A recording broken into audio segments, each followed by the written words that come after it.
আন্তর্জাতিক পানি আইনের ভিত্তিতে আমরা কূটনৈতিক চাপ সৃষ্টি করব যেন ভারত বাধ্য হয় এই চুক্তি স্বাক্ষর করতে। আপনারা জানেন তিস্তার পানির ন্যায্য হিস্সা আদায়ে একটি খসড়া নিয়ে বাংলাদেশ 2011 সাল থেকে ঘুরে বেড়াচ্ছে,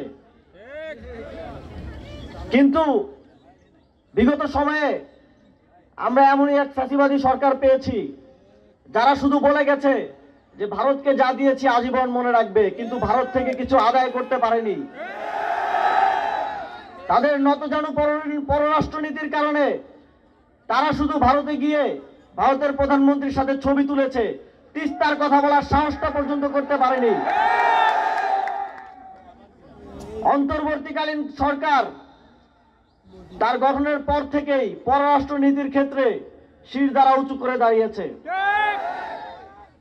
এবং তিস্তার চুক্তি বাস্তবায়নে এই অঞ্চলের মানুষের পানির ন্যায্য হিস্সা আদায়ে অন্তর্বর্তীকালীন সরকার মাথা উঁচু করে ভারতের সাথে নেগোশিয়েট করবে এবং প্রয়োজনে আন্তর্জাতিক পানি আইনের ভিত্তিতে আমরা কূটনৈতিক চাপ সৃষ্টি করব যেন ভারত বাধ্য হয় এই চুক্তি স্বাক্ষর করতে।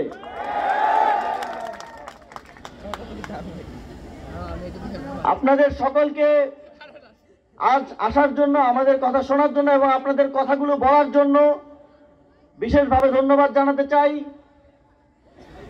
এবং এটা নিশ্চিত করতে চাই আমি চতুর্থবারের মতো আজকে আসলাম, কিন্তু আগামী 6 মাসে আমি আরো 4 বার আসবো।